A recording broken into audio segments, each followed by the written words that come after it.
তো তখনকার কোনো কিছু আসলে আমি তো জানি না। ছোটবেলার থেকে আসলে মার সাথে থেকে বড় হওয়া, মার কাছ থেকে যেভাবে যেভাবে শুনে শুনে হয়েছি বড়, সো সেই পর্যন্তই আসলে আসা। জাস্ট 1 মাস আগে জানতে পারলাম মার কাছ থেকে আসলে অনেক কিছুই যেগুলো শুনছিলাম সেগুলোর অনেক কিছুই নাকি সত্যি না। আর আমি খুব অবাক হয়েছি, আমি খুব কষ্ট পেয়েছি যে মানে কেন, ওয়াই একটা বাচ্চা ছোটবেলার থেকে মানে মিথ্যা শুনে শুনে শুনে শুনে কেন বড় হবে, বা আসলে কি মিথ্যা বা কোনটা সত্য। তো যেটা হইলো, আমার জন্মের 2 মাস পর মা আমাকে, মানে এগুলো আমার সব শোনা কথা বলতেছি, আমার মা আমাকে নিয়ে আসে বাবার বাহার থেকে, সামহাও তাদের কোনো ক্লাসের জন্য মেবি। সো নিয়ে আসে অ্যান্ড সে আমাকে একাই বড় করতে থাকে, তার সাথে একাই আমার বড় হওয়া। অ্যান্ড বড় হতে হতে যেগুলো শুনতাম সেটা হচ্ছে, তুমি যখন জন্ম হইছো, 15ই আগস্ট আমার জন্ম, তুমি যখন জন্ম হইছো তোমাকে হাসপাতাল থেকে ছাড়িয়ে আনার জন্য আমার হাতের আংটি স্বর্ণ এগুলো বিক্রি করে তোমাকে ছাড়াই আনতে হয়েছে। মানে আমার কাছে যদি শুনি একটা বাবা তার মানে সে এক্সিস্ট করে, বেঁচে আছে, তার ক্যাপাসিটিও আছে, অ্যান্ড তারা এখনো ডিভোর্সও না, তার বাচ্চা হয়েছে, সে নাকি হাসপাতালে ছিল না, তার মানে আমার মা নাকি যে স্বর্ণ টর্ণ বিক্রি করে হাসপাতালে বিল দিয়ে নাকি আমাকে ছুটাই নিয়ে আসছে। কারণ এই কথাটা যদি একটা বাচ্চা শুনে শুনে বড় হয়, তাহলে তার বাবার প্রতি তার কিরকম ফিলিং মানে জন্মাইতে পারে। সো এই ফিলটা নিয়ে আমার বড় হওয়া। বাবার সম্পর্কে যেগুলো শুনতাম আর কি, যে তোমার বাবার ভালো ছিল না। আমি যখন প্রেগনেন্ট ছিলাম বাসায় গেছি, কাছ থেকে এসে দেখি এক পার্টি করতেছে। এগুলো আপনার মা বলতো? আমার মা বলতো আমাকে পার্টি করতেছে তোর বাবাকে। শুনলাম, আমি তো আসলে কিছু জানি না, মানে কি যে কোত্থেকে কি বলবো, আমি এত কিছু গুছাই নিয়ে আসছি, আসলে কোত্থেকে কিছু আপনি ওটা মাথায় রাখেন না, আপনি গুছাই নিয়ে আসেন, আপনি জাস্ট আমার সামনে গল্পটা করেন। হ্যাঁ আচ্ছা সেটাই। তো তো হচ্ছে এগুলো শুনতে শুনতে আপনি বড় হতেন, আপনার কোনো কোয়ারি তৈরি হতো না যে মা কেন এগুলো বলছে? কোয়েরি তৈরি হতো না। আমার ছোটবেলা থেকে মনে হতো কি আমি লয়ার হব আর আমার বাবার বিচার করব আমি বড় হয়ে, সেগুলো কেন করলো। It's a very important story. আমি জানি না এখন আপনারা যতটুকু দেখেছেন, কয়েকটা মিনিট দেখেছেন, বাট আমি এখানে বলি যে এই গল্পটা যিনি বলতে এসছেন তাকে কোনোভাবেই আমি জাজমেন্ট করব না, বাট প্রেক্ষাপটটা জাজমেন্ট করতে চাই। It's a very important story for any kind of broken family. আমাদের সমাজে যারা আছে তাদের যে কোনো ধরনের ব্রোকেন ফ্যামিলি, এটা একটা অনেক বড় মনোযুদ্ধ, এবং এই যুদ্ধে কেউ হারে না, শুধু হারে সন্তানরা। আমার মার কাছ থেকে শোনা, অ্যান্ড 28 ইয়ার্স পর কিছু আমার বাবার কাছ থেকে শোনা, কোনোটাই আমার কথা না, তাদের কথাগুলোই আমি বলতেছি। তারপর হচ্ছে আবার এক সময় একটা ভালো কথা যা শুনছিলাম, সেটার জন্য হয়তো বা ভিতরে একটু ভালো লাগা কাজ করতো। এটা আবার বলতো যে যখন শুনছে ওর বাবার মেয়ে হইছে, পুরো এলাকার মধ্যে মিষ্টি বিলাইছে। এই একটা কথা আমার কানে বাজতো অনেকগুলো খারাপ কথার মাঝখানে, যা এটা আমার কাছে খুব ভালো লাগতো। এত খারাপ কথার মধ্যে একটা ভালো কথা, যে আমি যখন জন্মাইছি আমার বাবা পুরো এলাকায় নাকি মিষ্টি বিলাইছে। আমি আজকে কাঁদতে চাই না, আমি খুবই স্ট্রং থাকতে চাই। তোর বাবা তো একটা বিয়ে করার সময় বলছিল যে নিজের বাসা নিজের বাড়ি, কিন্তু বিয়ে করে পরে যখন গেছি তখন যে দিকে ওটা ভাড়াটিয়া বাসা। অ্যান্ড আমি নিজে বরিশালের মানুষ অনেক অপছন্দ করি, অ্যান্ড সামহাও পরে আসলে জানতে পারি যে আমার বাবার বাসা নাকি বরিশাল। বরিশাল্লা মানুষজন সব খারাপ, এই সেই এরকম বেইমানি করছে আমার সাথে। আপনি তখন কোন ক্লাসে পড়েন? এগুলো না যখন আমার যেহেতু মনে আছে, কোন ক্লাস স্পেসিফিক বলতে পারবো না, যখন থেকে আমার মনে থাকার, যখন থেকে মেমোরি বিল্ড হচ্ছে তখন থেকে আসলে এগুলো শোনা। মানে হয় না, আমি একটু স্কুলে পড়ি, হয়তো কোনো দুষ্টামি করি, এই কথাগুলো কখন শোনা হয়তো, হয়তো আমি কিছু করছি, তখন আমাকে খোঁচা মারার জন্য কোনো কিছু বলতো, বা কথা শোনানোর জন্য কোনো কিছু বলতো, এগুলো হচ্ছে বলা। এমন না যে আয় মা তোর সাথে বাবার ব্যাপার শেয়ার করি, এগুলো না তো। আর আমার মার নাকি খুব ভালো একটা ক্যারিয়ার হতে পারতো যখন ফার্স্ট প্রেগনেন্ট, 5 মান্থস পর্যন্ত তো বোঝা যায় না যে সে প্রেগনেন্ট কি না। তো আমার বাবা নাকি বাবাকে কাস্টিং করতো না, মাকে নাকি কাস্টিং করতো। এর জন্য বাবা নাকি যে বলতো ওকে নিচ্ছেন কেন, ও তো প্রেগনেন্ট, ও তো সেটা গিয়ে বমি করবে, ওরা তো নিতে পারবে না, তো কাজ করতে পারবে না, এগুলো বলে বলে নাকি আমার মার কাজ নাকি নষ্ট করতো। আপনার মার রোল কি ছিল, মানে বাবা কি রোল, কি ধরনের সিনেমাতে কাজ করতেন? সিনেমাতে হিরো হিরোইন বলতে প্যারালাল ক্যারেক্টার হইতো তখন, অনেক ওই টাইপের ক্যারেক্টার করেছে। আমি নিজেও দেখেছি কিছু মুভি, আর বাবার দেখি নাই, মার দেখেছি। 80s 90s এর। ওকে, হ্যাঁ, ওনাদের সময় নায়ক নায়িকা কারা ছিলেন? জাস্ট শাবনুররা তখন আসছে মনে হয় নিউ, ওকে, তো অনেক পুরনো। অনেক পুরনো। হ্যাঁ, Right. শাবনুরা জাস্ট আসছে নিউ। মৌসুমি আপু মনে হয় কাজ করে তখন। আমি আসলে ঠিক ওই টাইমটা ওভাবে বলতে পারবো না, তো আমি না বলি। ঠিক আছে, এরকম অনেক অনেক অনেক কিছু শুনে শুনে আমার আসলে বড় হওয়া। ক্লাস 5-6 যখন পড়ি, একদিন কিভাবে কিভাবে যেন একটা বাবার সাথে দেখা করার ব্যাপার হইলো, আমার মনে নেই ব্যাপার কেন হইলো অ্যাকচুয়ালি। মাই নিয়ে গেল, দেখা করলো একটা মার্কেটে। বাবা আমাকে আবার একটা স্বর্ণের চেন কিনে দিল। আমার বাবার একটা ফটো, কি বলে ওটাকে, স্টুডিও থাকে যে ছবি তোলার, ওইটা একটা হোটেল ছিল। সো আগে আমাকে স্টুডিওর এখানে নিয়ে গেলো, বাবা মেয়ে খুব সুন্দর ছবি তুললাম। তখন আমার মধ্যে খারাপ ভালো মানে অপছন্দ ওই ব্যাপারটা তখন ওইভাবে নাই, জাস্ট শুনছি, এখন আসছি, এখন আদর করতেছে, এখন ভালো লাগতেছে। মানে বাবা তখন আসছে কোথাও থেকে? আসছে না কোথাও থেকে, উনি ঢাকাতেই থাকতো। মানে মাঝে মাঝে আসতো? কোনো জীবনও আসতো না। হুট করে ওই সেদিন দিনই হঠাৎ করে ওনারা কিভাবে প্ল্যান করে দেখা করছে আমি জানি না। আমি তো আপনার বাবা বাচ্চা। এবং মা দুজনেই দেখা করেছে? হ্যাঁ, হ্যাঁ। আচ্ছা, ওকে, ফাইন। হ্যাঁ, আমার মা বাবার সাথে দেখা করার জন্য নিয়ে গেল Okay. একদিন, এটা আমার মনে আছে। এর আগের হিস্টোরি আসলে আমার মনে নাই, ওকে। ওইটাই মনে আছে, so ওইটাই বলি। একটা মার্কেটে দেখা হলো, সে আমাকে একটা চেন কিনে দিল, খুব আদর, এরকম আদর আমি তো কখনো পাই নাই। ছবি তুললাম, এভাবে দৌড়ে দৌড়ে ছবি তোলা। অ্যান্ড ভালো লাগার বিষয় যেটা তখন ক্রিয়েট হইলো আমার তার প্রতি একটা, যে তার চেহারার সাথে আমার চেহারার অনেক মিল, একদম মানে এই চেহারা মিলের থেকে একটা কথা মনে আসছে যে একটা টাইমে নাকি আমার বাবা বলছে যে ও তা আমার বাচ্চা না। আমার মা আমারে বলছিল আর কি, হ্যাঁ এরকম বলছিল, মানে কি বলে, দায়িত্ব এড়ানোর জন্য, এটা তো আমার বাচ্চা না। আল্লাহ দেখ তোর একদম, তোর চেহারাটা বানিয়েছে তোর বাবার মতো। অস্বীকার করলেও কোনো মানে নাই যে, মানে সুযোগ নাই যে এটা হওয়ার, চেহারাটা অবিকল তো তোর বাবার মতো হয়েছে। মানে এগুলো কোথা থেকে কখন কি যে আম্মা আমারে বলতো, আসলে আমার এখন মনে হয় যে কেন আসলেই শুনতাম খালি। তারপর দেখলাম আসলে আমার বাবার চেহারা পুরো আমার মতো, আমার ঠোঁট, চোখ, কপাল বড় এরকম। আমার কাছে ভালোই লাগলো। আচ্ছা ঠিক আছে, একটা ফাদার ফিগার আমার সাথে, ছোট আমি, সবকিছু ভালোই লাগতেছিল। অত কিছু তখন বুঝি না, জানি না। অ্যান্ড আমার বাবার একটা বিষয় কি, উনি সবসময় আগে কি হয়েছিল ওইটা নিয়ে পড়ে থাকতো। তখন আমি ছোট, একটা ভালো এনভায়রনমেন্ট গেল, একটা সার্টেন টাইম পর আম্মার সাথে ওই আগের কোনো বিষয় নিয়ে খোঁচাখুচি কথাবার্তা, এইটা হয়েছিল সেটা হয়েছিল, একটা বাজে এনভায়রনমেন্ট ক্রিয়েট করার চেষ্টা করতো সে সবসময়। তো যাই হোক, একটা সার্টেন টাইম পর, আর আমার মা হ্যাভি লেভেলের বদমেজাজি ছিল। তো তারপর আমরা চলে আসি, তারপর আবার মনে নাই, আবার সে হারাই গেল। আবার একদিন কোনো এক আমার বার্থডেতে দেখা, সেকেন্ড যেই দেখাটা হলো, সেদিন আসলে আমি জানতে পারি যে আমার বার্থডে অ্যাকচুয়ালি 15ই আগস্ট। এর আগ পর্যন্ত আমি জানতাম না। আমার মা আসলে ওই বার্থডে টার্থডে মনে রাখার মতো ওই টাইপের আসলে মা না। আপনি আপনার মাকে প্রশ্ন করতেন আমার বাবা কোথায়, আসে না কেন? আচ্ছা, ছোটবেলার থেকে বলতাম যে বাবা বিদেশ থাকে। আচ্ছা। বাবা বিদেশ থাকে, একটু যখন বুঝতে শিখলাম, একটু না আসলে অনেক বছর পর্যন্তই বলে আসছি বাবা বিদেশ থাকে। যখন আমি মানে এই চ্যানেলাইতেও কাজ করি তখনও বলতাম বাবা বিদেশ থাকে। বাট না, একটা টাইমে না বাবা বিদেশ থেকে কথাটা বলতে আর ভালো লাগতো না। তো একটা টাইমে বলছি যে বাবা মা একসাথে থাকে না, একটা টাইমে এটাও বলছি বাবা মারা গেছে। যখন ফিল হইতো যে আরে বাবা থাইকাও এমন একটা মেয়ে, সে নাকি এক্সিস্ট করে, সে আসেই না, আমার দেখাই করে না, মানে এগুলা কেন বলতাম, আশেপাশে মানুষজন বলতো তোর মতো একটা মেয়ে থাকতে তো বাবা কিভাবে খবর না নিয়ে পারে, আশেপাশে কিছু মানুষ থাকে না, খুব কষ্ট দিত ব্যাপারটা। তাহলে ভাই নাই, ওইটাই বলতাম। মানে এরকম 3-4 ব্যাপারে আমার বলা হয়েছে। আপনার মাকে প্রশ্ন করতেন কিনা কখনো যে মা বাবা আসে না কেন, বা তোমাদের মধ্যে আসলে কি না, মাকে প্রশ্ন করার মতো এরকম কোনো ব্যাপারই হয় নাই, কারণ আমার মা যেগুলো বলছে ওগুলো আমি বিশ্বাস করে আমি মাঝে বাবাকে হেট করতাম। অ্যান্ড ওই যে বললাম আমি লয়ার হইতে চাইতাম, বাবার এই ব্যাপারগুলো আমি দেখবো কেন করছিল, বাজে কথা শুনে শুনেই বড় হয়েছি, আমি জাস্ট তার হেটই করতাম। তো ওইখানেও কথাবার্তা ভালোই টুকটাক সময় হালকা ছিল। আবার সেম থিং, অতীতের কোনো কাহিনী নিয়ে তাদের মধ্যে ক্ল্যাশ। আমি তো মানে কি হচ্ছে আসলে বুঝি না, আবার বুঝতেছি যে ভালো কিছু হচ্ছে না, হট টক হচ্ছে, ক্ল্যাশ ক্ল্যাশ ক্ল্যাশ, আবার চলে আসলাম। এই হচ্ছে 2বার দেখা। ওই বাবা ওই যে মিষ্টি বিলাই ছিল, আর ওই যে আমার জন্ম ডেট তার কাছ থেকে জানছি থেকে না, আমি না আবার ভাইয়া খুব অল্পতে খুব বেশি খুশি হই। তো ওইটার জন্য তার প্রতি কেন জানি একটা ভালো লাগা, আর দেখতে একরকম। আর আমার বোনদের সবার বাবা আছে, ফ্রেন্ডের বাবা আছে, এই ব্যাপারটা আমাকে খুব কষ্ট দিত যে উনি তো এক্সিস্ট করে, আমি কেন এই আদরটা পাচ্ছি না। অ্যান্ড সামহাও আমি যখন যাই তখন দেখতে পারি আর কি, যে তার আরেকটা যে বিয়ে করছে ওইখানেও একটা বাচ্চার সাথে তার খুব ভালো সম্পর্ক, তাহলে আমি এটার থেকে কেন বাইরে, যখন একটু এরকম ফিল আর কি হয় ভিতরে তখন।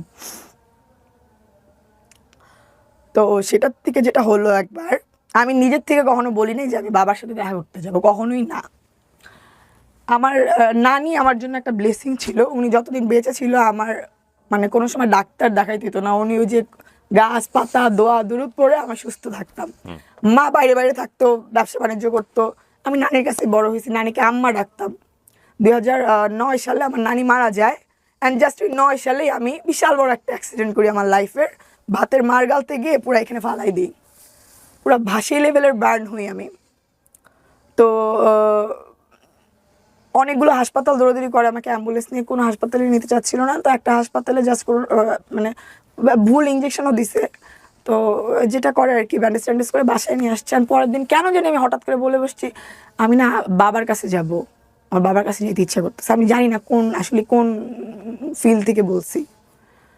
তো আম্মা ব্যাপারটা হ্যাপেন করাইলো, যাইতে চাইছে, জীবনে বলে নাই ঠিক আছে যাই। তো গেলাম। বাবা তখন হচ্ছে শ্যামলীর ওদিকে থাকে, ওনার থার্ড ওয়াইফ নিয়ে। অ্যান্ড মেয়েটা দেখতে সুন্দর, ইয়ং অনেক, মানে আগের মানে সেকেন্ড ঘরের যে বাচ্চা সেই বাচ্চা সহ থার্ড ওয়াইফ নিয়ে থাকে। আর প্রথম ঘরের বাচ্চা পুরা হয়ে প্রথম বউ নিয়ে বাসায় হাজির হয়েছে। অ্যান্ড যাওয়ার পরে ব্যাপারটা খুবই অনেক ওয়ার্ম ওয়েলকাম ছিল। আমার দাদা দাদি হ্যাবি আদর। তারপর হচ্ছে আমার বাবা কোলে নিয়ে আমাকে 3 তলায় উঠলো। মানে অ্যাকচুয়ালি অনেক আদরের অভাবে বড় হয়েছি, তো ওই আদরগুলাই চাইতাম। মানে এইটাই আমার কাছে অনেক ভালো লাগতেছিল, আমার বাবা আমাকে কোলে নিয়ে উপরে উঠছে। তো ওইখানে যাওয়ার পর যেটা হইলো, আমার খুব বাজে লেভেলের বার্ন। আমি হাঁটা শিখা ভুলে যাচ্ছিলাম, এরকম লেগে যাচ্ছিল, কুজা হয়ে যাচ্ছিল। তো ওইখানে যাওয়ার পর যেটা হলো, আমার বাবা আমাকে ওই যে কি বলে বার্ন ইউনিট, যেটা এখন অনেক সুন্দর, ওটা তখন অনেক সুন্দর ছিল না, ওইখানে নিয়ে যাচ্ছিল। অ্যান্ড ওই জায়গায় উইদাউট এনি অ্যানেস্থেশিয়া এটাকে খুলে জাস্ট জ্যান্ত মুরগি ছিলে ছিলে যেভাবে করে ওইভাবে করতেছিল। আমি এটা নিতে পারতেছিলাম না। মানে এর মধ্যে বাবার বাসায় 2 দিন 3 দিন থাকা হয়, ভালো খারাপ মিলেই যায় সময় আর কি। বাট ব্যাপারটা বুঝতেছিলাম যে ওনার ওই ফ্যামিলিতে হয়তো একটু প্রবলেম হচ্ছে এগুলা নিয়ে। ওইটাও আমার ভালো লাগতেছিল না। আমার মনে হচ্ছে আমি কি ডিস্টার্বিং হইলাম এখানে, বা আমার মা নিয়ে কোনো ইস্যু হচ্ছে বা কিছু। মানে আদর পাচ্ছি ঠিকই, আবার এনভায়রনমেন্টটাও কেমন জানি একটা। তখন তো একটু বুঝি, 9-এ পড়ি বেবি, হ্যাঁ 9-ই মনে হয় পড়ি। তো ওই যে ওইখান থেকে 2 বার যাওয়া হয় আমার ঢাকা মেডিকেলে। তো আমার মা যেটা করে আর কি, এটা আসলে ওনার সাথে জিদ বা আম্মার সামহাও মনে হচ্ছিল কিনা যে আমার মেয়েকে সেই ডাক্তার বা আমার মেয়েকে না এসে আমার মেয়েকে নিয়ে নেওয়ার কোনো ট্রাই করতেছে কিনা, তাহলে আমি এর থেকে এখন বেস্ট হসপিটালে নিব বা কিছু, আমি আসলে জানি না কেন কি। তো যেটা হলো যে আমার চিকিৎসা অ্যাকচুয়ালি ভালো হচ্ছিল না এখানে। আমার মা শত হলো, মা তো ছোটবেলার থেকে বড় করছে, অতটুকু কষ্ট তো একটা মা দেখতে পারে না। তো মা যেটা বললো যে না, ঢাকা হাসপাতালে ওর চিকিৎসা ভালো হচ্ছে না, একটা সিটি হাসপাতাল ছিল, ওটা খুব ভালো ছিল ট্রিটমেন্ট, ওইটাতে নিয়ে যাই। তো বাবা বললো ওনার সামর্থ্য নাই ওই জায়গায় নিয়ে যাওয়ার, ওনার সামর্থ্য ওইখানেই সেইখানেই, মানে থাকে না একটু ঘাটতারা স্বভাবের, যেটা বলবে সেটাই, ওইটা না মানলে মানে না মানলে নাই, ব্যাপারটা এরকম। তো যেটা হইলো, আমার মা ওইখান থেকে আমরা বের হয়ে আসলাম, আমরা সিটি হাসপাতাল গেলাম, ভর্তি থাকলাম ওই জায়গায় প্রায় অনেক দিন।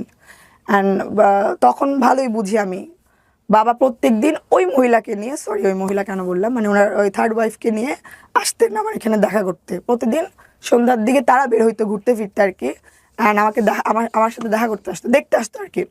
বাট কোনো ফাইন্যান্সিয়ালি সাপোর্ট সে আর আমার মাকে করে নাই। কেন? ওইখান থেকে এখানে শিফট করা হইলো। তখন পর্যন্ত কি আপনার মার সঙ্গে কি আপনার বাবার ডিভোর্স হয়ে গেছে? ডিভোর্স হয়ে গেছে, ডিভোর্স হয়ে বাট আমি জানতাম না, আপনি এখন জানতেন? জানি। আমি জানতাম যে না, তারা আলাদা থাকে। আমি আলাদা অনেক বছর পর্যন্ত জানি তারা আলাদা থাকে। Okay. তো তারা আলাদা থাকলে সে বিয়ে করে কেমনে একটার পর Okay, একটা, মানে অলমোস্ট 3টা। ওকে, যাই হোক, হ্যাঁ তারপরে আসতো, হ্যাঁ দেখতে আচ্ছা, সো ওই তো এরকম দেখতে আসতো, আশেপাশে মানুষজন বিরক্ত হইতো, এরকম পারফিউম বলতো আর খোঁচাইতো, একে বাবা তো কাকে নিয়ে আসে এরকম, তো লাউড পারফিউম দিয়ে হাসপাতালে আসে কেন? আমি তো একটু বুঝি, তখন ব্যাপারগুলো আমার কাছে ভালো লাগতেছিল না। যাই হোক, এরকম আসতো, জাস্ট দেখা দেখে চলে যেত। আমার কাছে মনে হতো দোষ ফুরাইতো আর কি, তখন আমার কাছে ফিল হচ্ছিল। এতদিন শুনছি, এখন দেখতেছি, তো এখন ফিল হচ্ছে যে না, ব্যাপারটা আসলে কেমন জানি, ইটস ওকে। তা আমার চিকিৎসা শেষ সিটি হাসপাতালে, ওইখান থেকে আমরা বাসায় চলে যাব। তো সেই দিন আমার ফিল হয় যে না, আমার তার আগ পর্যন্ত মনে হচ্ছিল যে দেখি বাবার সাথে একটু থাকা ট্রাই করি, আদর তো পাই নাই, এখন একটু বড় হয়েছে দেখি এখন একটু আদর পাই কিনা। তখন কেন জানি মনে হচ্ছে না দরকার নেই আদরের, আবার মনে হচ্ছে ওই ফ্যামিলিতে হয়তো বা আমরা ব্যাড বাস হয়ে যাচ্ছি, ইটস ওকে, আর যেরকম ছিলাম ওরকমই থাকি। সো আমার মা আমি ওনাকে না জানিয়ে সিটি হাসপাতাল থেকে আমরা আমাদের ব্যাক টু বাসায়, এইটা তার অনেক মাইন্ডে লাগছে, তাকে না জানিয়ে কেন আমরা বাসায় চলে গেলাম। ওকে। ওই যে আশা আশা এরপর এরপর আর কখনো দেখা হয়নি, আমি চেষ্টাও করি নাই। আর তখনই আমার জাস্ট ভিতর থেকে ফিল আসতো যে না, ওই ভালো লাগার ফিলটাই চলে গেছে, কারণ তখন তো আমি বুঝছি। আরো অনেক কাহিনী বললাম Okay, fine. নাকি, বাবার সাথে যখন টুকটাক দেখা হতো না, আমি ছোট মানুষ, আমার বলতো শোনো মা, তোমাকে যখন তোমার মা নিয়ে আসলো, আমার অবজেকশন ছিল তা আপনি আমাকে খুঁজে বের করেন না কেন, আপনি তো বেঁচে ছিলেন। বলে আমি খুঁজে বের করি নাই, তোমার মা আমাকে না জানে হঠাৎ করে বাহার থেকে চলে আসছে, অ্যান্ড তোমরা যে বাসায় থাকতা নানুর বাসায়, সেখানেও তোমরা নাই, কোন জায়গায় যেন বাসা নিয়ে চলে গেছে। আমি একটা রিক্সা ভাড়া করছি, সারা দিন একটা এরিয়া ঘুরছি ঘুরছি ঘুরছি ঘুরছি ঘুরছি, তারপরে একদিন একটা বাসায়, মানে সেই দিনই একটা বাসায় তোমার জামা কাপড় জালনায় লাড়া দেখে মনে হয়েছে যে এটা মনে হয় তোমাদের বাসা। সো আমি ওই বাসায় গেছি, তোমাকে দেখছি, তোমাকে দেখতে গিয়ে তোমার মা আমাকে জেলের ভাত খাওয়াইছে। ওকে, এটা আপনি ক্লাস 9-এই জানেন? না, এটা হচ্ছে ওই যে ওই আগে যে এটা মিস করে গেছিলাম, ওই যে আগে যে দু একবার দেখা হয়েছিল না, ওই সময়টাতে বলেছে? ওই সময়টা ও বলতাম না, খালি আগের বিষয় নিয়ে টানতো। হ্যাঁ। তখন যাওয়ার পর এর জন্য তার প্রতি ওই যে দেখা করার যে একটা ফিল আসছিল মেবি এগুলার থেকে, যে আম্মা কেন এরকম করছিল, আমাকে তো সে খুঁজতে গেছিল, কি একটা সিনেমাটিক ওকে, ওকে, ব্যাপার ফাইন, না। ফাইন। সো আপনারা এক ধরনের সিম্প্যাথি গ্রো করেছে যে হ্যাঁ, আমার যে বাবা তো আমার মনে হচ্ছে। বাবা সে আমাকে তাকে উইদাউট নোটিস আমাকে নিয়ে আসছে, এন্ড সে একটা এরিয়া খুঁজে খুঁজে খুঁজে খুঁজে বারান্দায় কাপড় দেখে বের করছে যে তার মেয়ে কোন বাসায় থাকে, এন্ড সেই মেয়েকে দেখতে গেছে দুধ টুধ নিয়ে নাকি, এন্ড তার জন্য নাকি তার জেল খাটতে হয়েছে। এটা তার লাইফের একটা দাগ হয়ে গেছে, মেয়ে দেখতে গিয়ে জেল কেন খাটতে হইলো। সো এই হচ্ছে ছোটবেলার বাবাকে নিয়ে শুনে শুনে শুনে তো শুনে এই এইসব ঘটনা বড় শোনার পরে হওয়া। কি আপনি আপনার মাকে প্রশ্ন করেছেন যে আমার বাবা এরকম ঘটনা এসেছিল, তুমি তাকে জেলে দিয়েছো বা এরকম কোনো কিছু? না, মাকে কখনো কোশ্চেনটা হয়তো করে? আমার মাকেই আমি বিশ্বাস করতাম যে আমার মা তো বলছে পার্টি করছেন, খারাপ ছিল। আমার একটা বিষয় অনেক কষ্ট লাগতো, আমার মা কেন আপনি বেঁচে থাকতে স্বর্ণের আংটি উংটি দিয়ে তারপর আমাকে ছাড়াই আনতে মানে হবে, এগুলো আপনি আমি বিশ্বাস করেছিলাম এগুলা। মানে আমার So, এর প্রশ্নটা জন্য আর এটাই, কোনো- মানে সিচুয়েশন নিয়ে আমি কোনো মন্তব্য করতে চাই না, বাট ধরেন মার কাছ থেকে শুনে আপনি মারটা বিশ্বাস করতেন, বাবারটা শুনে বাবারকে বিশ্বাস করতেন, বিষয়টা এরকম না ছিল না না, নাকি আপনি ক্রস চেক করতেন? ক্রস চেক ওইটা না কেন করতাম না, আমার মা এগুলো বলছে আর আমি একা, তার মানে আমার মা যেটা বলছে ওইটাই সত্য, বাবা বলছে শুনছি। It's a very important point. আমি বারবারই বলছি ডোন্ট জাজ হার, ওনাকে জাজ করবেন না। অনেক ব্রোকেন ফ্যামিলির গল্প আজকের এই লামিয়ার গল্প, যেখানে সন্তান বড় হয়, ওই সন্তানকে যেভাবে বড় করা হয় উনি সেই বিলিভ নিয়েই বড় হন, এবং এগুলো নিয়ে প্রশ্ন করার থাকে না। আমি আবারও বিনয়ের সাথে বলতে চাই যে আমাদের দেশের সাইকিয়াট্রিস্ট যারা আছেন বা মনোজাগতিক বিষয় নিয়ে যে ধরনের ভ্লগিং হয়, সেই জায়গাগুলোতে আমরা এই কঠিনতম বিষয়গুলো কেন জানি অ্যাড্রেস করি না, এবং আমাদের এই বিষয়গুলো অ্যাড্রেস করা উচিত। আজকের এই গল্পটা খুব সেন্সিটিভ একটা স্টোরি, আমরা কাউকে কোনো কোশ্চেন করতে চাই না, কাউকে কোনো জাজমেন্ট নিতে চাই না, কে ভালো কে মন্দ সেটা নিয়ে প্রশ্নও করতে চাই না, কে রাইট ছিল কে রং ছিল সেটাও প্রশ্ন করতে চাই না। কিন্তু উনি প্রথমে একটা প্রশ্ন ছুড়ে দিয়ে আজকের এই স্টোরিটা বলেছেন, সেটা হচ্ছে আমার জীবনটা এমন হলো কেন। এই জায়গাটায় কোনো পরিবর্তন আনা যায় কি না, ব্রডার সেন্সে আমরা এটা নিয়ে কথা বলতে চাই। আমরা ওনার মা কী করেছে ওনার সঙ্গে, ওনার বাবা ওনার সঙ্গে কী করেছে, বাবা রাইট নাকি মা রাইট। আমি জানি বেশিরভাগ গল্প যারা শুনতেছেন তারা এই বয়ানটাই দিতে আসবেন এখানে, আমাদের গল্পের বয়ানের জায়গাটা ওটা না। আমরা বলতে চাই যে একটা ব্রোকেন ফ্যামিলিতে একটা সন্তান যেভাবে বড় হচ্ছে, সেই বড় হওয়াটাকে আমাদের সোসাইটির জায়গা থেকে চ্যালেঞ্জ করা উচিত কি না। আমাদের এই গল্পটা মূলত সেজন্যই, এবং এখানে ম্যাক্সিমাম বিষয়ই মনোজাগতিক।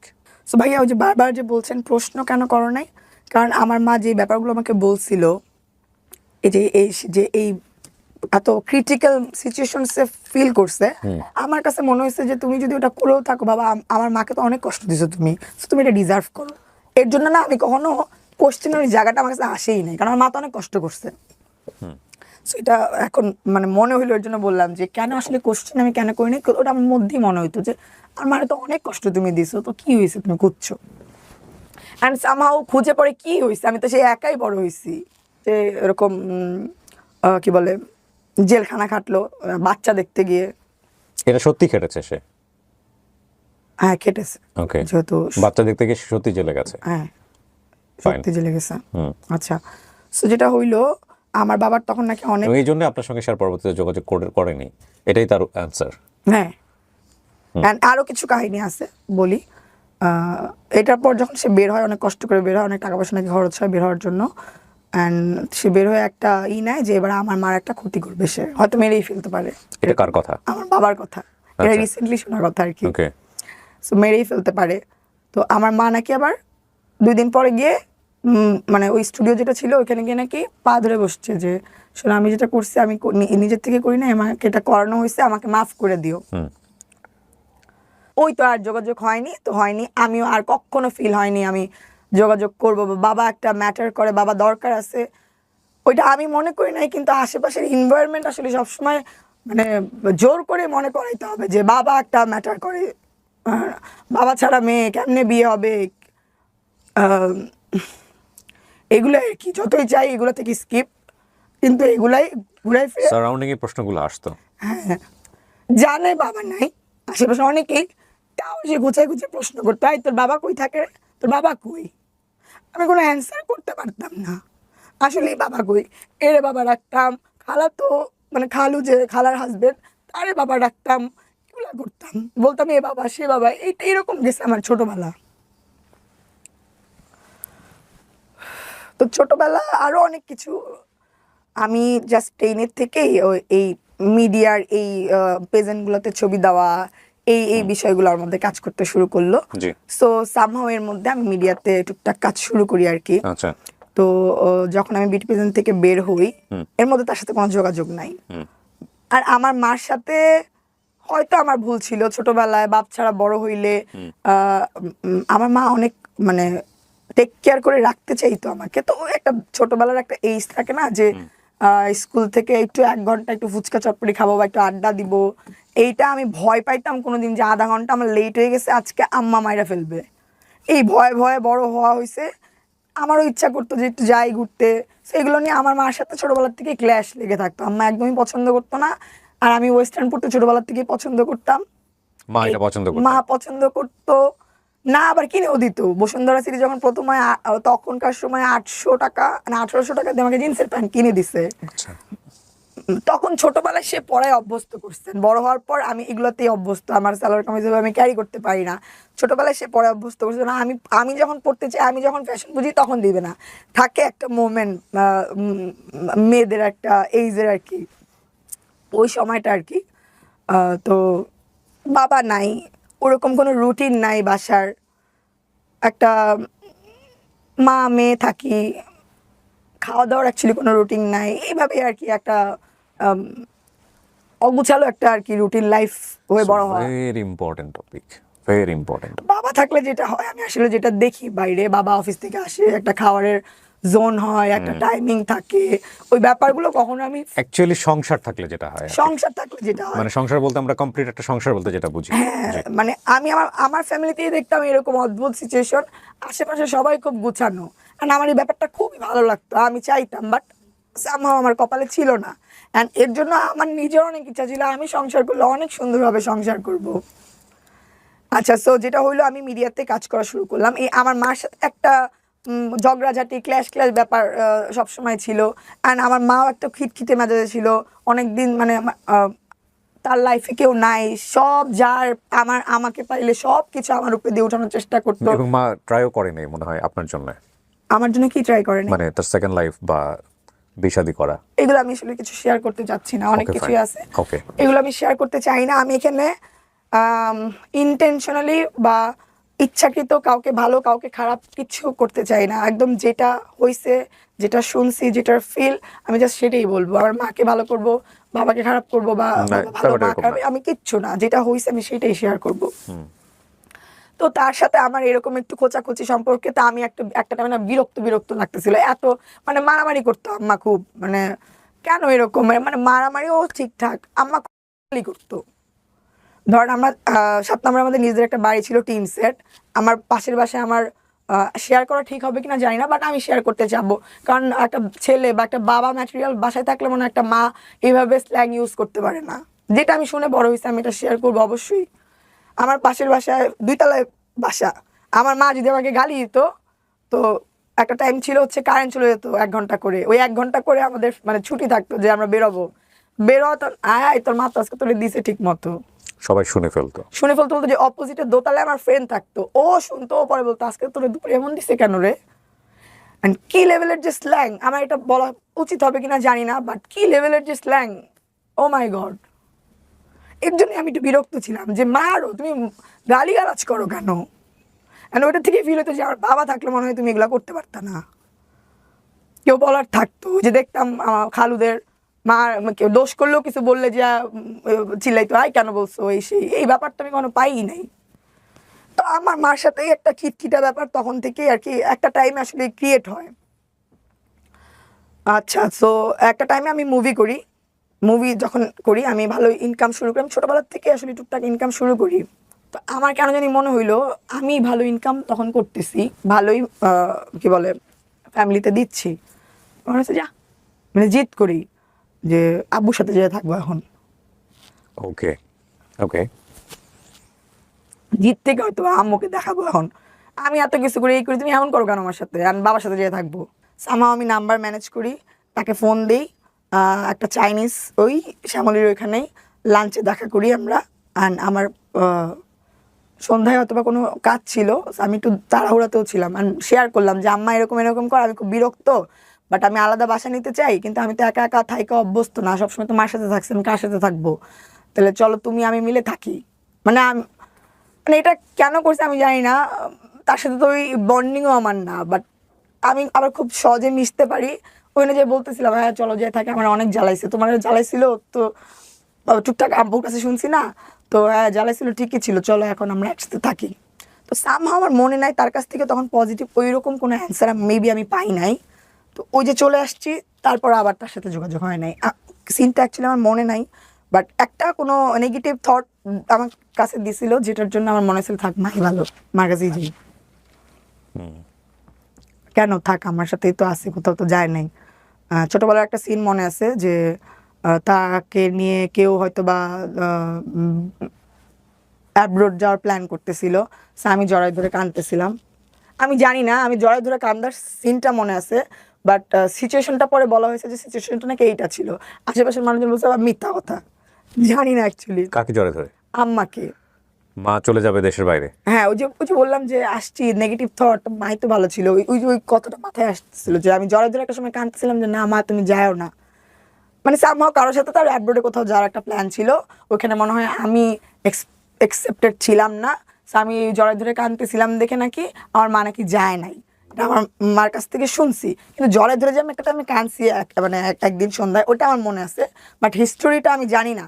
বাট আম্মা এই হিস্টোরিটা বলছে, বাট আদার্স কাছ থেকে শুনছি মিথ্যা কথা, কিসের কোথায় যাওয়ার কথা ছিল। তো ওই তো ব্যাক টু প্যাভিলিয়ন, আবার মা টুকটাক কাজকর্ম করা,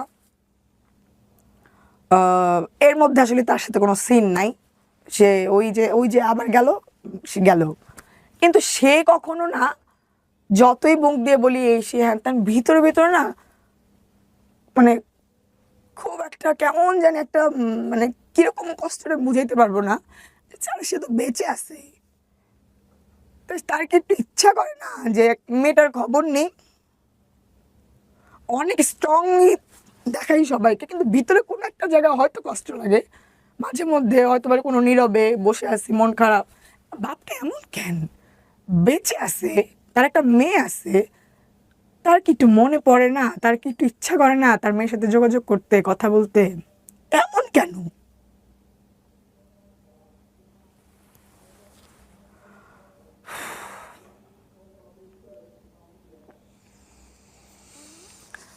জাস্ট আমি তাকে নিয়ে আমার ভালো কোনো থটস আর নাই। ওই যে হাসপাতাল থেকে যাওয়ার পর তো ব্যাড থটস নিয়ে গেছি, ওই সেকেন্ড যখন থাকার প্ল্যানে আসলাম তখনও ব্যাড থটস নিয়ে গেছি, তো তার জন্য আর কোনো ভালো কিছু আসলে আর ভিতরে নাই। আমার মা যা বলছিল তো তা তো আসেই অ্যাডেড, অ্যান্ড বড় হওয়ার পর আমি যেভাবে জাজমেন্ট করছি যে আম্মার কাছ থেকে এতদিন শুনছি, অ্যান্ড আমি বড় হওয়ার পর এটা ফিল পাইছি, সো সবই রাইট, বাদ এই চ্যাপ্টার, মা আছে মার নিয়েই থাকতে থাকি। ইন দ্য মিন টাইম যেটা বলতেছিলাম যে আমি ভিট চ্যানেলে টপ মডেলের ফার্স্ট রানার আপ ছিলাম, ওইটার একটা গ্র্যান্ড ফিনালে হয়, সো ওইটার যে কোরিওগ্রাফার ছিল Tanzil Alam, Eagles dance company, তার সাথে আমার একটা ইন্টিমেসি হয়, ওখান থেকে একটু প্রেম, সো প্রেম করে মানে মিডিয়ার থেকে একটা মানে প্রেজেন্ট থেকে বেরোইছি কাজ করতে, বাট প্রেজেন্ট থেকে বেরোয় বিয়ে করে সংসার শুরু করছি। অ্যান্ড আমি পুরাই আমার একটা সাংসারিক লাইফে চলে গেলাম। অ্যান্ড সাংসারিক লাইফে যাওয়ার পর এত আদর, এত অন্যরকম ব্যাপার, ফ্যামিলি এনভায়রনমেন্ট খুব ভালো লাগতেছিল আমার কাছে, খুব এনজয় করতেছিলাম।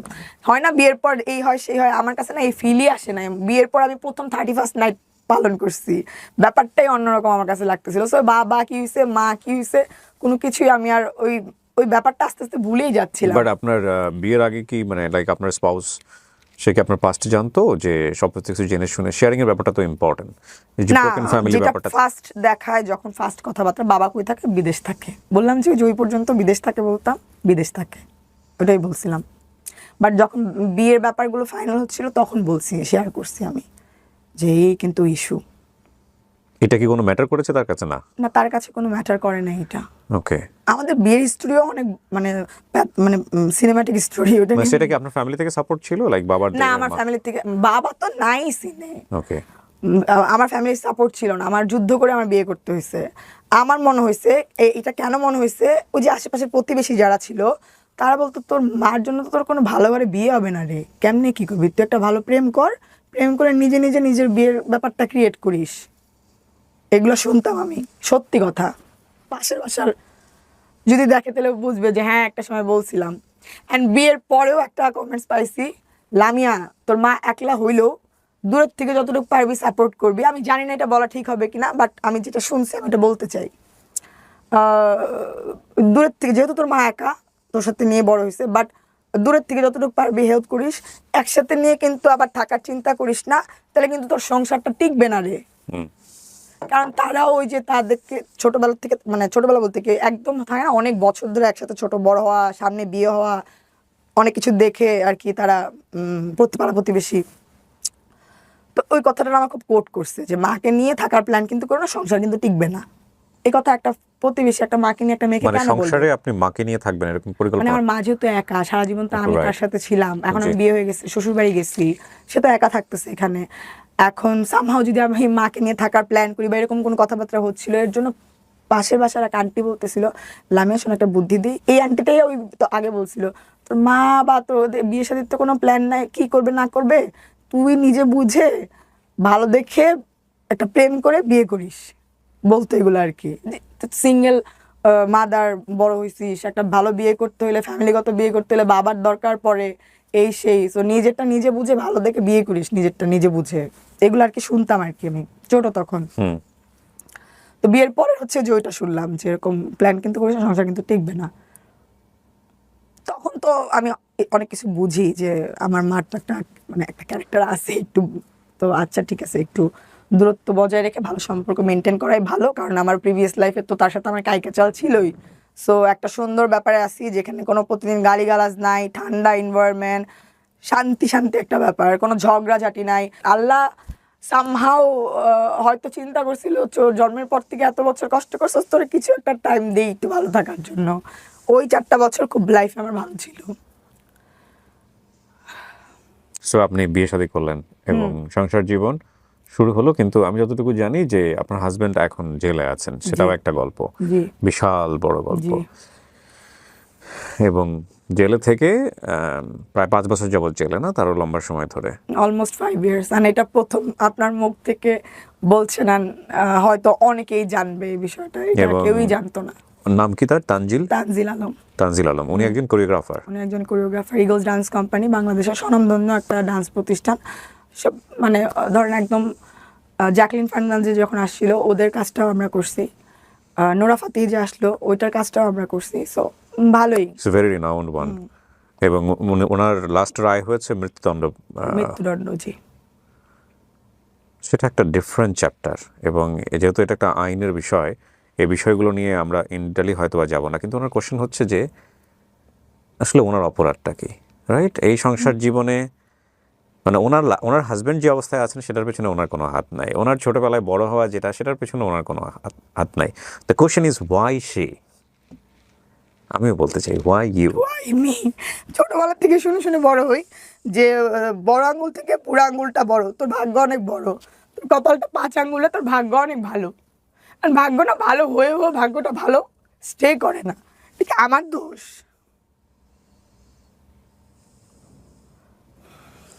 And kind of she is also single mother. আপনার একটা মেয়ে আছে, হ্যাঁ, বয়স কত? 4+। আর দেখেন না, আমিও বাপ ছাড়া বড় হইলাম, আমার মেয়েটারও কি ভাগ্য, আমার মেয়েটাও বাপ ছাড়া বড় হইতেছে। জাস্ট এই বিষয়টা আমি নিতে পারি না। আমিও সামহাও আমার মেয়েটা মানে ফাদার ফিগার টাইপের কেউ যদি আদর করে ও অনেক পছন্দ করে। আমি আমার ক্লোজ পার্সন যারা, আমি বলি থাকে না আঙ্কেল চাচা, পাপা বলো পাপা, মানে ছোটবেলা থেকে নিজেও কেমন জানি পাপা পাপাই বলে, আর আমি না করি না, থাক ডাকুক, দেখে মন ভরাকটাও পাপা পাপা বলুক। এটা হয়তো ওর বাবার কাছে ভালো নাও লাগতে পারে, বাট আমি ডাকতে পারিনি, আর বাচ্চা ডাকুক, তাও মন ভরে ডাকুক। Give me a tissue.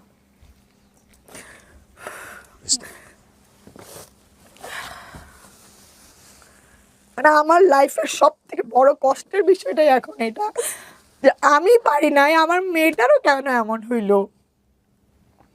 আর আমার মেয়েটাও আমাকে শুনবে যে সিঙ্গেল মাদার, ভালো বিয়ে হবে না, এই সেই।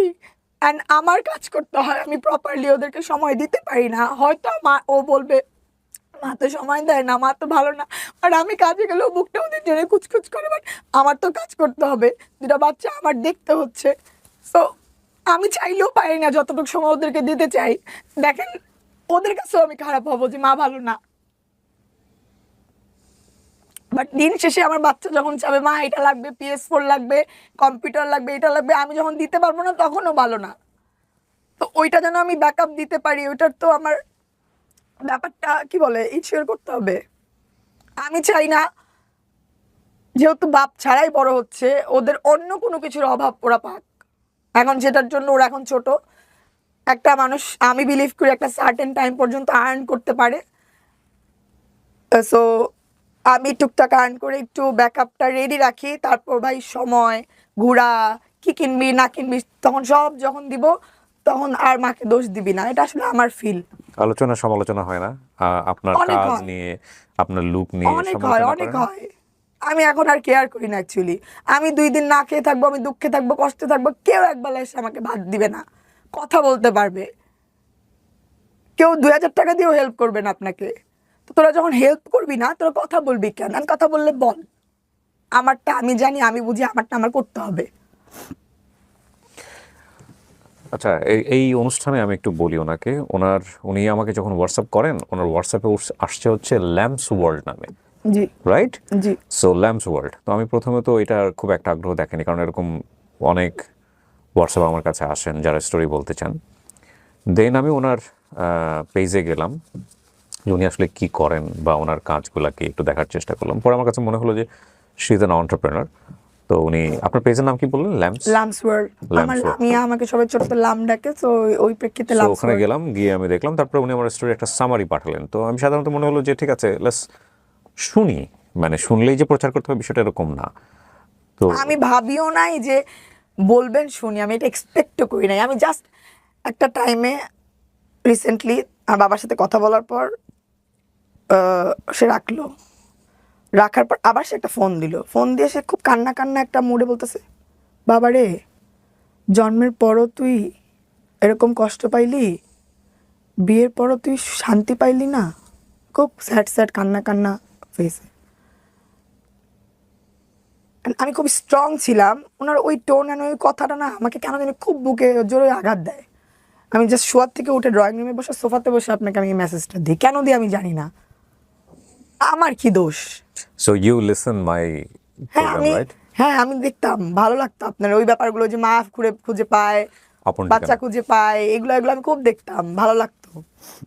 কিন্তু কখনো আসবো এটা কখনো চিন্তাই করি নাই, কারণ কেনই চিন্তা করবো, আমার তো কেউ হারাই যায় নাই। জাস্ট 1 মাস হবে না, মেবি 1 মাস অলমোস্ট হবেই। হ্যাঁ, আমার মার ফোন, এই তোর বাবা তো তোরে খুঁজতেছে, ফোন নাকি ধরস না, বাবা খুঁজতেছে, মানে আমি সেদিন অনেক ব্যস্ত, আম্মা এই কথা বলতেছে ফোন ধরস না নাকি। অ্যান্ড মানে নর্মাল, তোর বাবা ফোন দিতেছে, ফোন ধরস না নাকি, আর তার আগে তাদের সাথে একটা কনভারসেশন মেবি হয়েছে। আমি না এতটা বদার ফিল করি নাই। আচ্ছা ঠিক আছে, এত বছর তো আমিও ওয়েটে থাকছি, আমি কাজকর্ম শেষ করি, বাবা একটু ওয়েট করুক, সমস্যা কি। আমাকে আম্মা নাম্বার পাঠালো, এই যে নাম্বার, অনেক বয়স্ক মানুষ অনেক কষ্ট করে নাম্বার খুঁজে বের করছে, ফোন দে। সেদিন আমার মা ভয়েস টেক্সট, একটু পর ফোন দিছস, কথা বলছস, দেখা করার প্ল্যান কর, পাগল হয়ে গেছে সেদিন আমার মা। আমি জাস্ট অবাক, কেন, ওয়াই। আমার কাছে তার এই ব্যাপারটা একদমই ভালো লাগে না। বাবা ফোন দিছে, এক্ষুনি দেখা করার প্ল্যান কর, কালকে ডিনার করার প্ল্যান কর, এই সেই হ্যান ত্যান, পুরো ব্যাপারটা আমার কাছে কেমন জানি লাগতেছিল। আরে আমি কাজ করতেছি, দৌড়াইতেছি, ওনার জীবনে একটা জিনিস হ্যাপেন্ড হয়েছে, এখন এটা আমি করি, আমার কাছে ভালো লাগে নাই। সো যাই হোক, আমি তাকে ফোন দিই নাই। সেই দিন বা তার পরের দিন মনে হয় সে নিজেই আমাকে ফোন দেয়, আননোন নাম্বার, হ্যালো আসসালামু আলাইকুম, কে? আমি তোমার বাবা। আমি তখনও বাইকে অনেক দূরের উপর, বাবা আমার মোবাইলে অ্যাকচুয়ালি চার্জও নাই, অ্যান্ড আমি একটা কাজে যাচ্ছি, টুকটাক কনভারসেশন চলতেছিল আর কি, এরকম এরকম। ও ওই যে বললাম, তার কথা শুরুতেই হচ্ছে থাকে এই যে বাবা এত বছর একবার প্রয়োজন মনে করলা না একটু খবর নিতে। আমি একটাই বাইকে চলাকালীন অবস্থায় তাকে রিপ্লাইটা এটাই দিলাম, আসলে বাবার কাছ থেকে ওইরকম কোনো ফিল আমি পাই নাই যে বাবার খোঁজ নিতে হবে, খবর নিতে হবে, এর জন্য আসলে নেই বাবা।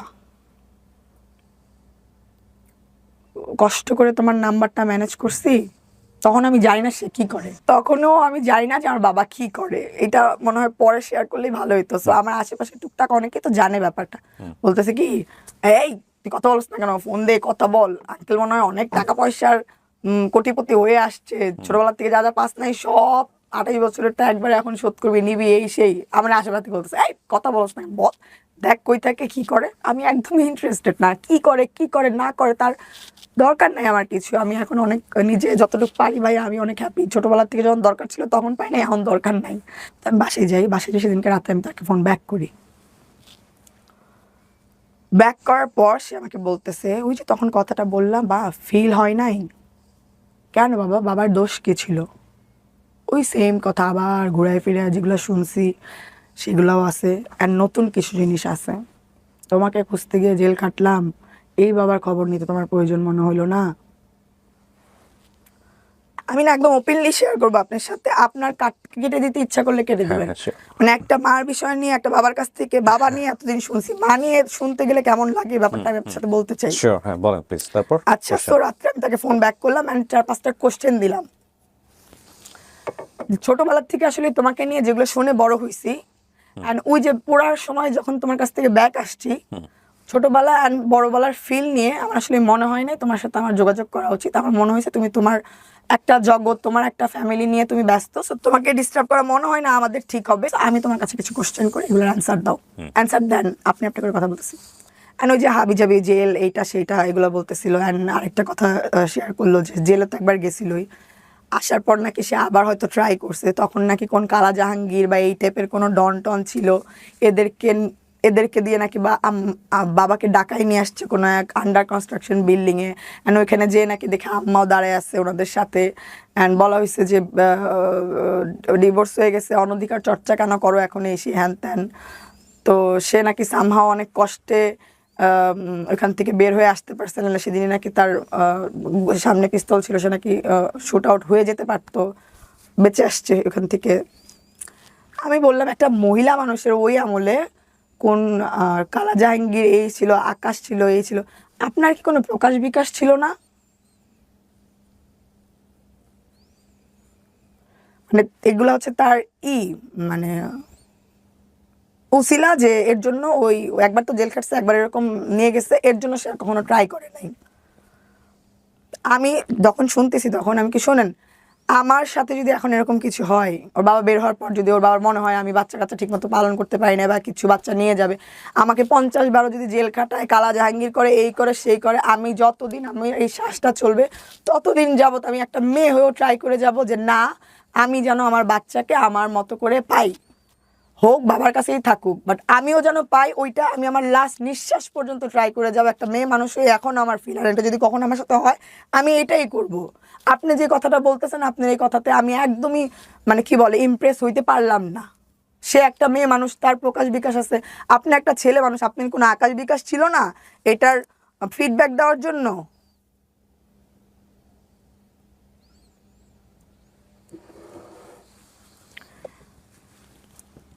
আজকের এই গল্পটা অনেক কিছুই প্রচার হবে না, ডেফিনেটলি হবে না, হওয়ার সম্ভাবনা। প্রথম কথা হচ্ছে এটা। তবে আমি শুনেছি, খুব মনোযোগ দিয়ে শুনেছি, কারণ আমার কাছে মনে হয়েছে যে এইসব বিষয়গুলো আপনাকে না বলে আপনিও হয়তো ক্লিয়ার না, হতে পারবেন ডেফিনেটলি না। না। আমি আপনাকে সামনে বসেই বলছি, আমি অনেক কিছু মিউট করব, অনেক কিছু ফেলে দিব যতটুকু। তবে আমার গল্পের মূল জায়গাটা, যেটা আমি এতক্ষণ ধরে ওয়েট করছিলাম যে আমি আপনাকে প্রশ্ন করতে পারবো, আপনার কাছ থেকে আমাদের অনেক কিছু শেখার আছে। শেখার জায়গাটা কি, মানে কয়েকটা কোশ্চেনই জিনিসটা হয়ে যাবে।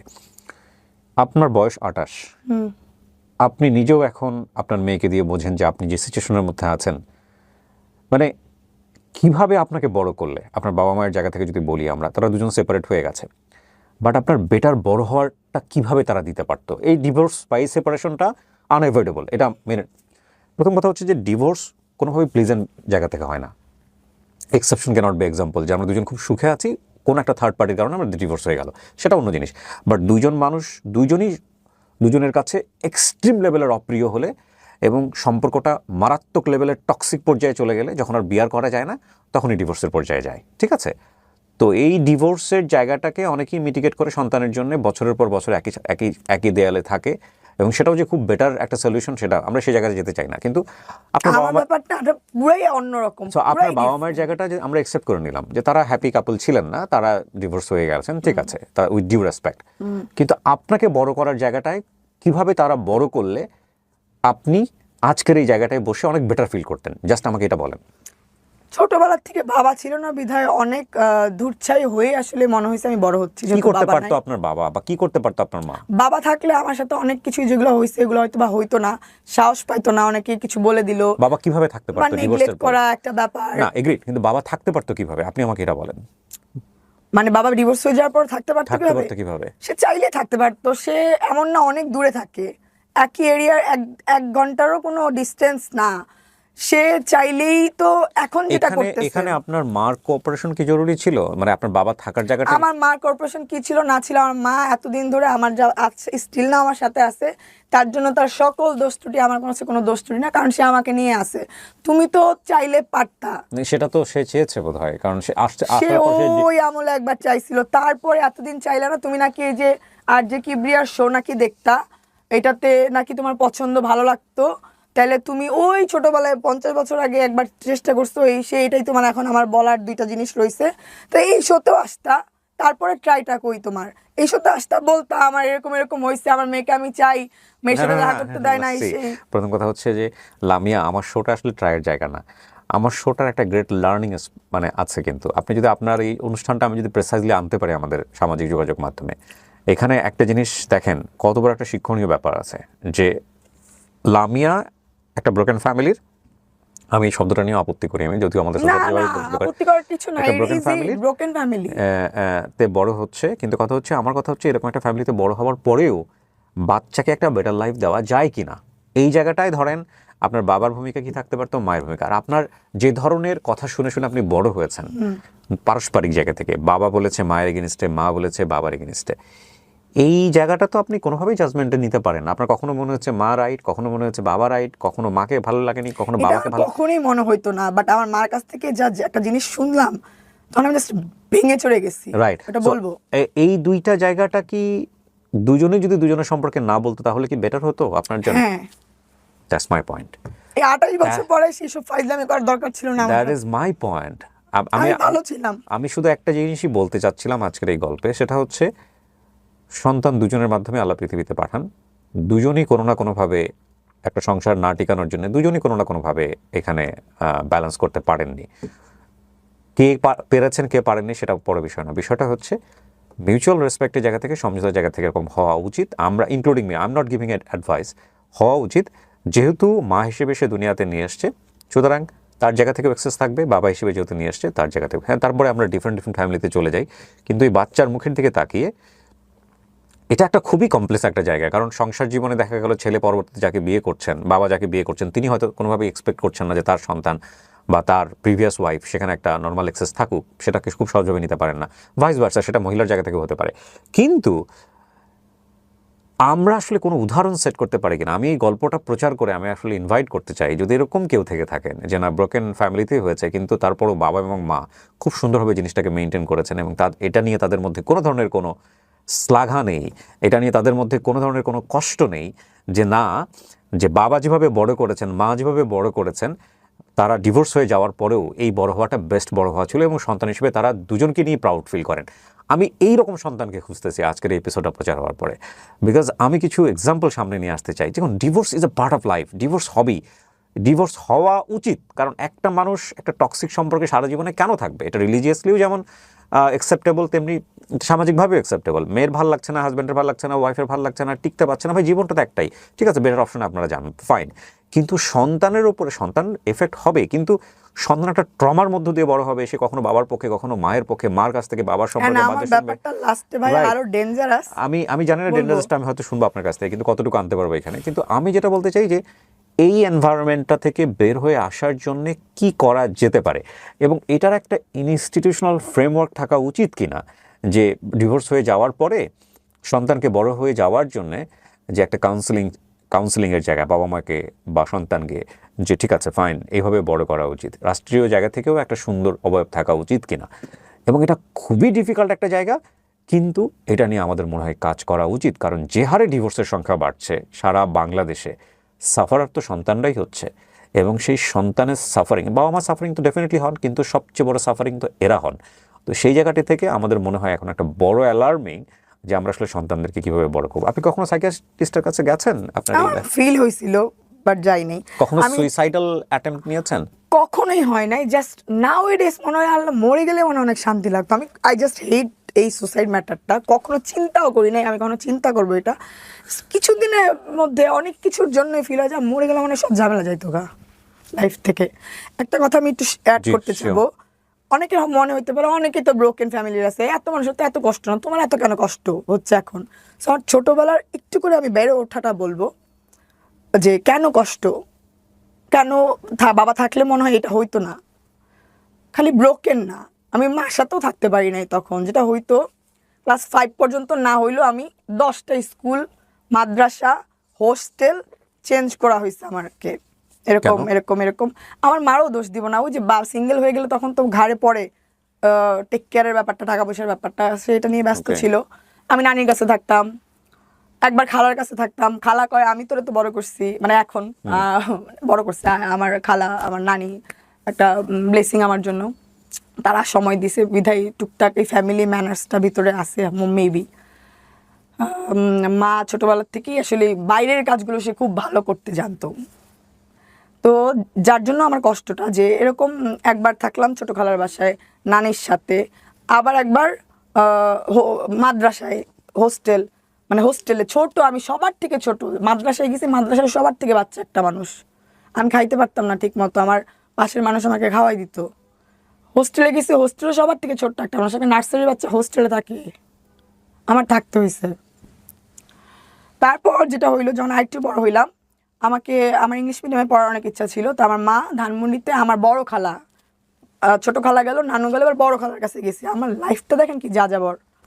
বড় খালার কাছে গেলাম থাকতে, ধানমন্ডিতে একটা ভালো স্কুল, মা চেষ্টা করলো ওখানে পড়ানোর জন্য, বাট মা তো মিরপুর থাকে, যাওয়া আসা অনেকই, তো খালার বাসায় থেকে আমি ওই স্কুলে পড়াশোনা করব।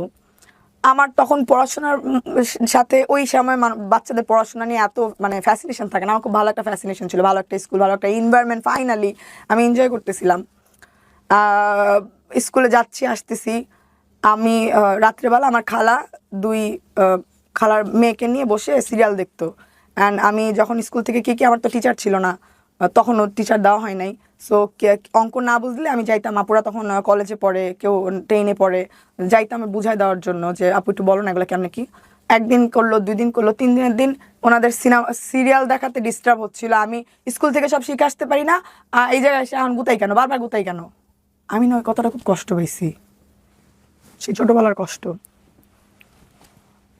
পুষে বড় হয়েছি খালাকে নিয়ে, অনেক করছি খালার জন্য, খালা কিডনির রোগী ছিল। একটা জিনিস খেয়াল করবেন, এই ধরনের অনুষ্ঠানের ক্ষেত্রে আমার মনে হয় যারা মনোবিজ্ঞান, আমার মনে হয় এটা একটা এত বড় গ্রাউন্ড, এই যে যারা একটা সেপারেটেড ফ্যামিলিতে বড় হয় যেসব বাচ্চারা, এরা মনের দিক থেকে খুবই নাজুক পরিস্থিতির মধ্যে থাকে, এবং আপনি এদেরকে যদি কোনো ধরনের কোনো হিট করে কোনো কথা বলেন বা কোনো কিছু করেন, এরা এত স্ট্রংলি এটা পোষে এই কারণে ওরা ভাবে যে আমার আমার আমার যদি বাবা থাকতো তাহলে হয়তো বলতে পারতো না, আমার বাবা মা যদি একসাথে থাকতো তাহলে হয়তো এনারা এতটা সাহস পেতো না। সো আপনি যেটাকে খুব নর্মালি মনে করছেন 8-10টা বাচ্চার সাথে, এই সব বাচ্চাদের ক্ষেত্রে আপনি এইভাবে নর্মালি মুভ করতে পারবেন না। দেখেন, আমরা সমাজের এত বেশি চোখে দেখা বিষয়গুলো নিয়ে এত কনসার্ন থাকি, কিন্তু মনোজাগতিক বিষয়টা এত বড়, ইনক্লুডিং মি। আমি যে কথাগুলো বলছি এটা আমার রাইট নাও সিচুয়েশনাল অবজারভেশন। আমি বলছি না যে আমি এগুলো আপনাকে অ্যাডভাইস দিচ্ছি, নো। কারণ আমি যা বলছি সেটা আমার এই মুহূর্তে অনুভূত হচ্ছে বলে। এটার যে আমিও প্র্যাকটিস করতে পারি বিষয়টা এরকম না, কিন্তু আমাদের এই বিষয়গুলো নিয়ে কাজ করা উচিত, ডেফিনেটলি কাজ করা উচিত। আমি এগ্রি করি। আমি একটা বলবো যে কিরকম ব্রোকেন ফ্যামিলি বা বাচ্চারা বড় হওয়া ব্যাপার, যে বাচ্চাগুলো আছে, আমি বলবো অ্যাকচুয়ালি ফ্যামিলি যারা আদার্স আছেন তারা ভরপুর বাচ্চাটাকে আদর দেন, ওকে ব্যাড ফিল দিয়ে নি না যে অনেক ফেলনা। এবং আমি এটাও বলবো যে বাবা এবং মায়ের জায়গাটা থেকে একটা মিউচুয়াল রেসপেক্ট থাকা উচিত। আপনারা সংসার যখন করতে পারছেন না, একটা মিউচুয়াল রেসপেক্ট থাকা উচিত যে তুমি আমার সন্তানের মা, তুমি আমার সন্তানের বাবা। এই জায়গাটায় কোনো রকম অসম্মানের কোনো কিছু না হওয়ার। আমি রিসেন্টলি এই মুহূর্তে আমার রাইট নাও মনে পড়ছে, আপনি চিনবেন বাংলাদেশের খুবই বড় দুজন সেলিব্রিটি, তাহসান মিথিলা। ওনাদের ডিভোর্সের পরে ওনাদের বাচ্চাদের যে টেক কেয়ার করার ব্যাপারটা, এটা খুবই প্রশংসনীয়। শুধু তাই না, আমি খুবই লম্বা সময় ধরে সংসার করেছে। আমি এসআই টুটুল এবং তানিয়ার কথা বলছিলাম। তানিয়াপুর আমি আপু বলে অ্যাড্রেস করছি বিকজ উনি আমার অনেক সিনিয়র, এবং আমি ওনার একবার ইন্টারভিউ করার সুযোগ হয়েছিল হাজব্যান্ড ওয়াইফ পাশাপাশি এবিসি রেডিওতে। ওনাদের হয়তো মনেও নাই, they were the best couple, believe me, এত ভালো কাপল। যখন এই সম্পর্কটা ভেঙে গেছে, অনেক সময় হয় এটা মন খারাপ হয়েছে, বাট ওনার একটা ইন্টারভিউর লাস্ট একটা লাইন যেটা আমার কাছে এত বেশি ট্রিক করেছে মাথায়, ওনার সন্তানদেরকে নিয়ে উনি বলছিল যে I am the last man, যে ওনার বাচ্চারা কখনোই এসআই টুটুলকে রেসপেক্ট করবে এটা উনি মেনে নেবে না। এইভাবেই উনি বলেছে যে I am the last man, মানে ওনার বাচ্চারা কখনো এসআই টুটুলকে রেসপেক্ট করবে এটা উনি চায় না। So this is the thing, মানে এইটাই হওয়া উচিত। মানে সংসার টিকতেছে না, এটা তো ভাই আমরা দুজন ভালো থাকতে পারলাম না এই কারণেই সংসার টিকতেছে না, কিন্তু বাচ্চারা তো আমরা দুজন নিয়ে এসেছি। সো ওই জায়গাটা একটা মিউচুয়াল রেসপেক্ট থাকা উচিত, এবং সেই রেসপেক্টের জায়গাটা অবশ্যই ছাড় দিয়ে, যে না সন্তানকে একজন এভাবে বড় করতে চাচ্ছে, আরেকজন এভাবে বড় করতে চাচ্ছে, ফাইন, কিছু জায়গায় ছাড় দিয়ে করো, বাট সন্তানকে জাজের ভূমিকায় তুলে দিয়েন না যে তোর বাবা আমার সাথে এটা করছে, তোর বাবা এটা ছিল, তোর মা আমার সাথে এটা করছে এই কারণে তোর মা এটা ছিল। অনেক সময় হয় না, পারি না আমরা, কিন্তু এইটা আলটিমেটলি দিন শেষে মায়েরও ক্ষতি না, বাপেরও ক্ষতি না, সন্তানের ক্ষতি। ফাইনালি ওই স্কুলটা আমি পড়তে পারলাম না, মিডিলেই না, খুব অল্প কিছুদিনের মধ্যে স্কুল থেকে আবার চলে আসতে হইলো, বাংলা স্কুলে ভর্তি হইলাম, আর ওইখান থেকে আর কি একটা জায়গায় পড়ার একটা হ্যাবিট। প্রথম কথা হচ্ছে যে আপনি একজন বর্ন ওয়ারিয়র, হ্যাঁ, আপনি একজন জন্মগতভাবে একজন যোদ্ধা। কিছু যুদ্ধ চোখে দেখা যায়, কিছু যুদ্ধ চোখে দেখা যায় না, এবং আপনার এই চোখে না দেখা যুদ্ধটা অনেক শক্তিশালী একটা যুদ্ধ। এত কিছুর পরে আপনি সোসাইটিকে ফেস করছেন, আপনি নিজের সংসারের জায়গাটা ফেস করেছেন, আপনার বড় হয়ে ওটা ফেস করেছেন, এবং খুবই স্ট্রংলি নেগেটিভলি ফেস যেটাকে বলে করে আপনি এখনো সার্ভাইভ করছেন। ওই যে আপনি বললেন ওরা খুব ভিতরে মানে কি বলে নাজুক থাকে, উইক থাকে, অ্যাকচুয়ালি আমি নিজেকে নিজে ওরকমই মনে করতাম 3 বছর আগ পর্যন্ত। বাট রাইট নাও আমি মনে করি আপনার বেঁচে থাকার সবচেয়ে বড় অবলম্বন হচ্ছে আপনার মেয়ে, রাইট? সত্যি কথা। সো আপনি ওর ওয়ার্ল্ডটাকে বেস্ট করেন, মানে আপনার উপর দিয়ে যেটা গেছে সেই অভিজ্ঞতার জায়গাটা থেকে আপনি ওর পৃথিবীটাকে সুন্দর করার চেষ্টা করেন। আমার একটা প্ল্যান আছে ওর জন্য, আল্লাহ যদি আমাকে সামর্থ্য দেয়, আমি আমার মেয়ের জন্য আমাদের কি হয়, বাপের বাসা নাহলে মার বাসা, জামাইয়ের বাসা, আমি আমার মেয়ের জন্যই আল্লাহ যদি আমাকে সামর্থ্য দেয়, মেয়ের নামে লিখে ওকে একটা সুন্দর বাসা, ওটার জন্য যাবতীয় তার চলার জন্য যা যা লাগে সব ক্রিয়েট করে রেখে দিয়ে, মা এটা তোর বাবার কি হইলো, তোর মার কি হইলো, তোর হাজবেন্ডের কি হইলো, কোনো কিচ্ছুর তোয়াক্কা করিস না মা, পায়ের নিচে যেন একটা মাটি থাকে, তোর এইটা তোর জায়গা। আমার কাছে এখন এটা ফিল হয় যে আমি এটা ওর জন্য বানায় রেখে যেতে চাই, যদি আল্লাহ আমাকে সামর্থ্য দেয়। ইনশাআল্লাহ দোয়া থাকলো আপনার এই পরিকল্পনার জন্য। প্রিয় দর্শক এবং শ্রোতা, শেষে এসে আমি আবারও রেসপেক্টের চোখে বলছি যে উনি ওনার ব্যক্তি জীবনের গল্পটা এনেছেন, ওনার ব্যক্তিগত জীবনকে আমরা জাজমেন্টে নিব না। আমরা শুধু এই গল্পটা থেকে একটা মেসেজই দেবার চেষ্টা করেছি যে এই ধরনের পরিবারে সন্তানদের বড় করার ক্ষেত্রে আমাদের কি ধরনের ভূমিকা নেওয়া উচিত। আমি আবারও বলছি অনুষ্ঠানের শেষে এসে যাদের কথাগুলো এখানে এসে তাদের পরিচয়গুলো আমরা গোপন করেছি। নট অনলি দ্যাট, আমরা অনেকগুলো বিষয় ফেলে দিয়েছি। তাদের প্রতি আমাদের কোনো অভিযোগ নেই, অনুযোগও নেই, এবং তাদের কোনো ধরনের আত্মসম্মান আঘাত না লাগুক সেই বিষয়টাতেও আমরা বেশি করে জোর দিতে চাই। এবং আর আমার মনে হয় লাগা উচিত। না, এটা আপনার আমার কাছে ব্যক্তিগত ফিলিংস। আমার কাছে আমি জানি না কোনো বাচ্চার কাছে এটা ফিল হবে কিনা, আমার কাছে তারা দুজনই দোষী, সত্যি কথা। না, কিন্তু আমি চাই না যে আমাদের অনুষ্ঠানের জায়গাটা থেকে এই বিষয়টাকে এমফাসিস দিতে। তারা দিন শেষে আপনার And বাবা মা দেখবেন যে হয়তো আমি আসছি সাহস করতে পারছি এটা বলার জন্য, না আমি এটা বলছি, এটা সাহস করতে পারছি, দেখবেন এর থেকে আরো অনেক ক্রিটিক্যাল, অনেক I ডেঞ্জারাস know বিষয় মানুষ সাহস পাবে, I know that. বলার জায়গা পাবে, নিঃশ্বাস ফেলাইতে এই পারবে। বিষয়গুলো না একটা ক্ষতের মতো, এগুলো আসলে কাউকে অ্যাড্রেস করছি না আমরা। যারা ওনার সাথে খারাপ ব্যবহার করেছেন বা যেভাবে হয়েছে তাদেরও নিশ্চয়ই অনেক যুক্তি আছে, কিন্তু আমার কথা হচ্ছে যে যেই বাচ্চাটা বড় হচ্ছে তাকে কোনোভাবেই এই সাফারিংসের মধ্য থেকে দূরে রাখা যায় কিনা, এইটাই হচ্ছে আমার মূল লক্ষ্য। এবং এটার জন্য আমাদের ইনস্টিটিউশনাল ফ্রেমওয়ার্ক থাকা উচিত, এবং এটার জন্য আমাদের পরিবার থেকেই কাজ করতে হবে, এবং এটা একটা বড় মনোজাগতিক যুদ্ধ, এবং এই যুদ্ধে আমাদেরকে উইন করতেই হবে।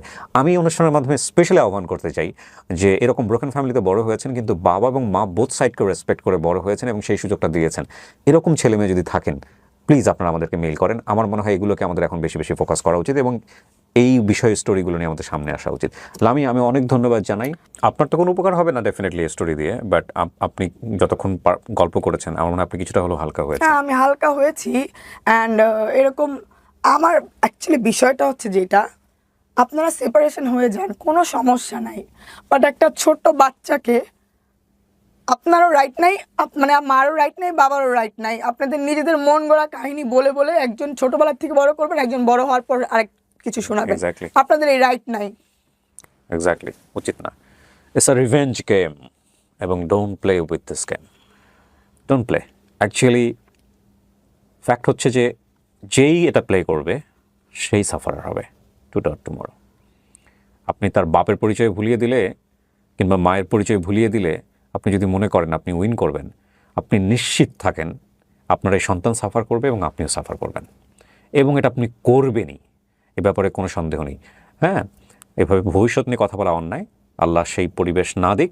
তবে ইন্টেনশনালি যদি বাপের পরিচয় মায়ের পরিচয়ের জায়গাটা, বাপের সম্পর্কে মন বিষিয়ে তোলা, মায়ের সম্পর্কে মন বিষিয়ে তোলা সন্তানের ছোটোবেলা থেকেই, এটা যদি আমরা করি, আপনি যদি মনে করেন যে আপনি এটা তারা বাপের দিক থেকে আপনি উইন করবেন, মায়ের দিক থেকে আপনি উইন করবেন, আপনার চেয়ে বড় বোকা আর পৃথিবীতে কেউ নাই। কারণ এই সন্তান মনোজাগতিকভাবে খোড়া হয়ে বড় হচ্ছে, এবং তার জগৎটা আপনি হয়তো বা দেখতে পাচ্ছেন না যে কত বড় ক্ষতি আপনি করছেন। প্রিয় দর্শক এবং শ্রোতা, শেষ করছি আজকের এই এপিসোড। আমি আবারও বলছি, লামিয়া এবং লামিয়ার পরিবারকে আঙ্গুল দেখানো নয়, লামিয়ার কোনো জায়গাকেই আমরা প্রশ্ন করব না, জাজমেন্টে নিব না। আমরা শুধু একটা জায়গায় কি অ্যাড্রেস করার চেষ্টা করেছি যে ব্রোকেন ফ্যামিলির একটা সন্তানের কীভাবে বড় হওয়া উচিত। আমি বলতে চাই